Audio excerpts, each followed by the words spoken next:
Hello everyone, welcome to our new vlog. तो आपने जो देखा है लास्ट व्लॉग वो बर्थडे सेलिब्रेशन का था। उसके बाद अब मैं जा रही हूँ मुंगेली।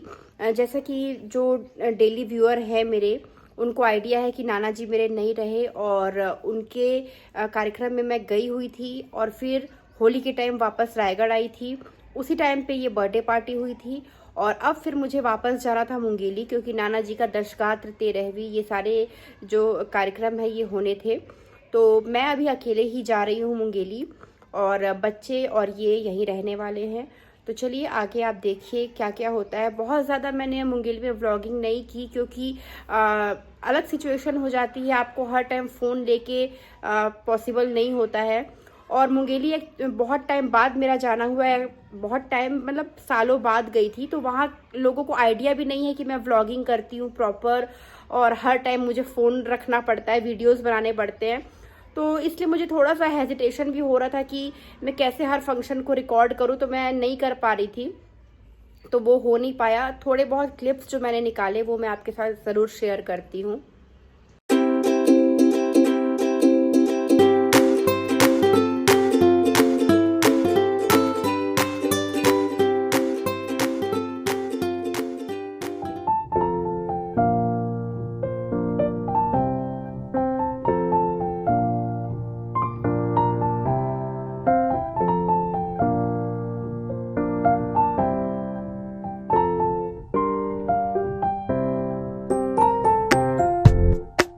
चले मौलू? हाँ। मौली का रिजल्ट है। एक्साइटेड मौली? टेंस? कई तरह की फीलिंग होगी, है ना? चलो चलो चलो चलो से bye bye. Have a nice day. ठीक है, जाओ जाओ जाओ जाओ। मुझे लग रहा था इसके पहले तो ईवा को जब भी पूछा कि तुम रह लोगी ना, मम्मा जाएंगी, तो हर बार ईवा ने बोला रह लूंगी, कोई प्रॉब्लम नहीं है। बट इस मोमेंट पे मुझे लग रहा था कि ईवा थोड़ा सा दुखी हो सकती है। बट थैंकफुली ईवा अच्छे से स्कूल चली गई है।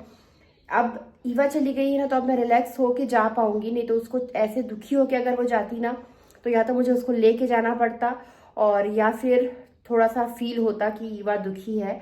बट कोई नहीं, पढ़ाई इंपॉर्टेंट है। उसका अननेसेसरली अब मैं एब्सेंट बिल्कुल नहीं कराऊंगी, जैसा लास्ट ईयर तक हुआ है। जितना पॉसिबल हो सके हम कोशिश करेंगे कि उसका एब्सेंट ना हो, ये यहाँ मैनेज करेंगे। और मेरा जाना ज़रूरी है अभी, तो मैं जाऊंगी। ये लोग फिर बाद में 1-2 दिन बाद ये लोग आएंगे। तो चलिए, अभी मेरी ट्रेन में थोड़ा टाइम है, तो देखते हैं। इनके लिए मैं सोच रही हूँ, पहले तो मेरा था कि मॉर्निंग में ईवा जाती और फिर तुरंत मेरी ट्रेन थी। बट अब टाइम है तो सोच रही हूँ इन लोगों के लिए कुछ प्रिपेयर कर लूँ। एक बार ये आते हैं ईवा को छोड़ के, फिर पूछती हूँ क्या खाएंगे। तो लंच की थोड़ी प्रिपरेशन करके फिर मैं जाऊँगी। मैंने सोचा था ब्रेकफास्ट प्रिपेयर करके मैं चली जाऊंगी, बट ट्रेन मेरी इतनी लेट होती जा रही थी। मैंने सोचा चलो टाइम है तो लंच की भी प्रिपरेशन कर लेते हैं। अब वैसे तो यहाँ घर है, ये लोग चले जाएंगे या बाहर से भी ला सकते हैं, मौली वैसे भी बनाती रहती है। बट फिर भी जब मैं हूँ तो क्यों ना बना के जाऊँ। तो फिर मैंने दाल बना लिया है, सब्ज़ी बना ली है, और फिर ये बाद में राइस बना लेंगे। बहुत अजीब सा लग रहा है, पहली बार ऐसा हो रहा है कि मैं बिल्कुल अकेले जा रही हूँ। बच्चे रहते ही हैं साथ में, मौली ना भी रहे तो ईवा तो रहती ही है। बट इस बार ईवा भी नहीं है, पहली बार उसको छोड़ के जा रही हूँ। पता नहीं मैनेज कर पाएंगे नहीं, ईवा रह पाएगी नहीं, इतने सारे थॉट्स आ रहे हैं। बट जाना भी ज़रूरी है। ट्रेन में भी मेरा ध्यान बार बार घर पे ही जा रहा है। अब मौली आ गई होगी, ईवा आ गई होगी, क्या कर रहे होंगे, ईवा रो तो नहीं रही है, बच्चों ने क्या खाया, इतने सारे थॉट्स चल रहे हैं ना। मैंने सोचा था कि ट्रेन में जाके मैं आराम से थोड़ी देर सो जाऊंगी, बट ये हुआ नहीं। मन ही नहीं किया कि मैं सो सकूं, पूरे टाइम फ़ोन में ही लगी रही। हाँ भैया, अरे नहीं भैया, आउटर में ही रोका हुआ है यार, अभी तो पहुंची ही नहीं हूँ। हाँ, बहुत टाइम लग रहा है। वहाँ क्या चल रहा है? अच्छा, बिलासपुर पहुंच गई और वहां से अब मुंगेली के लिए हम निकल गए हैं। मेरे मामा हैं, उनके फ्रेंड्स वो भी जा रहे हैं मुंगेली दशगात्र के कार्यक्रम के लिए, तो साथ में मैं भी जा रही हूँ। पहले पापा जी या भाई में से किसी के आने का था, बट सब वहाँ पर बहुत बिज़ी हैं और यहाँ से गाड़ी जा ही रही थी बिलासपुर से, तो फिर लास्ट में डिसाइड हुआ कि मैं साथ में ही चली जाऊँगी।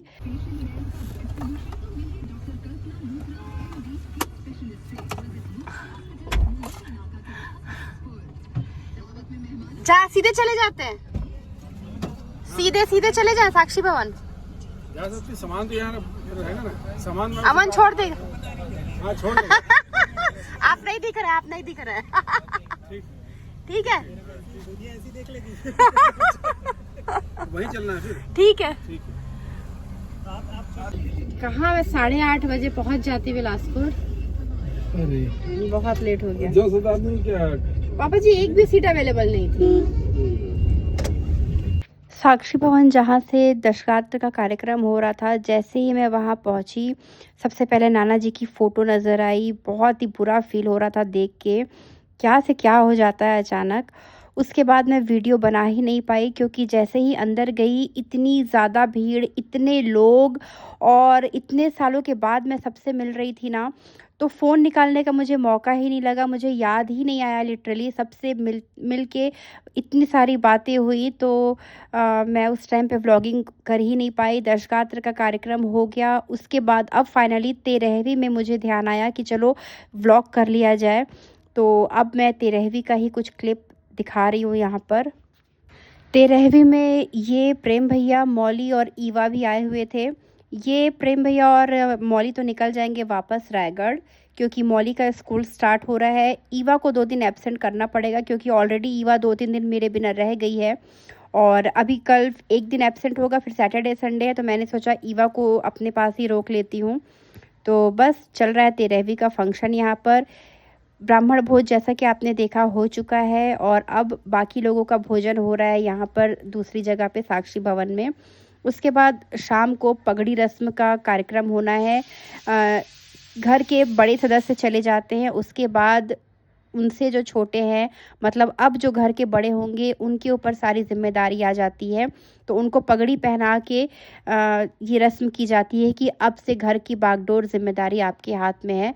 तो ये चलने वाला है, और उसके बाद फिर नाना जी के लिए जो प्रार्थना होती है या अच्छे अच्छे बातें बोले जाती है उनके बारे में, वो सारी चीज़ें होंगी इसके बाद। और यहाँ पर प्रयागराज जब अस्थि लेके गए थे मामा और भाई लोग मेरे, तो वहाँ से गंगा जल लेके लौटे हैं।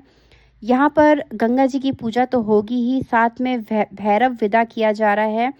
कहते हैं कि जब प्रयागराज से लौटते हैं तो साथ में भैरव जी भी आ जाते हैं, तो उनको विदा किया जा रहा है यहाँ से, और फिर ऊपर जाएंगे सब। गंगा जी की पूजा और ये सारे कार्यक्रम होने हैं। नाना जी खुद प्रिंसिपल रह चुके थे। बोलने की शैली उनकी इतनी अच्छी थी, जो उनको जानते हैं उनको पता है, ऐसा कोई भी कार्यक्रम नहीं था जहाँ पर नाना जी सबसे पहले खड़े ना हो लोगों को, चाहे शादी के कार्यक्रम में आशीर्वचन देना हो या ऐसे पगड़ी रस्म के कार्यक्रम में मृतक के परिवार को सांत्वना देना हो। सबसे पहले नाना जी अपने इतने अच्छे शब्दों में वो बोलते थे कि सुनने वाला बिल्कुल भाव विभोर हो जाए। और अब आज नाना जी के लिए बोला जा रहा है, बहुत ही अलग फीलिंग है, बहुत दुख हो रहा है, लेकिन क्या कर सकते हैं, समय ऐसा है, कुछ किया ही नहीं जा सकता। इतने अचानक चले गए नाना जी, अनबिलीवेबल है बिल्कुल। एक रात में क्या से क्या हो गया, बट कोई नहीं, भगवान उनकी आत्मा को शांति दे। नानी जी के पास चले गए अब नाना जी। इसी साल बब्बा जी भी चले गए, नाना जी भी चले गए, अम्मा और नानी जी तो पहले ही चले गए थे। तो बहुत ही हमारे लिए, हमारी फैमिली के लिए बहुत बड़ा लॉस है ये।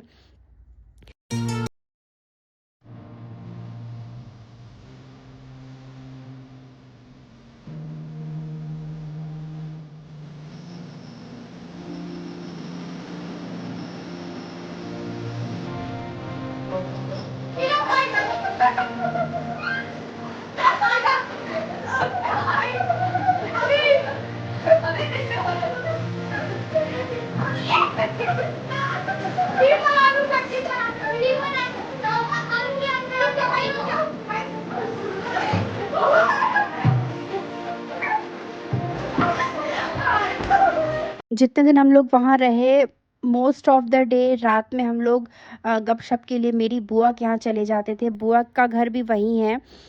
तो पापा जी, मैं, भाई, हम लोग सब लोग, मौली नहीं, ईवा और बाकी बच्चे, हम सब बुआ के यहाँ जाते थे। बातें वहाँ होती थी, थोड़ा सा अलग मूड हो जाता है। मौसी और मामी मेरी हैं, उन लोगों के साथ तो मैं बिल्कुल वीडियो बना ही नहीं पाई। इतना हम लोग बातें करते रहे, ऐसा टाइम था वहाँ पर, हंसी मजाक भी होता था, सब कुछ होता था, बट फिर भी पता नहीं क्यों मैं व्लॉगिंग कर ही नहीं पाई।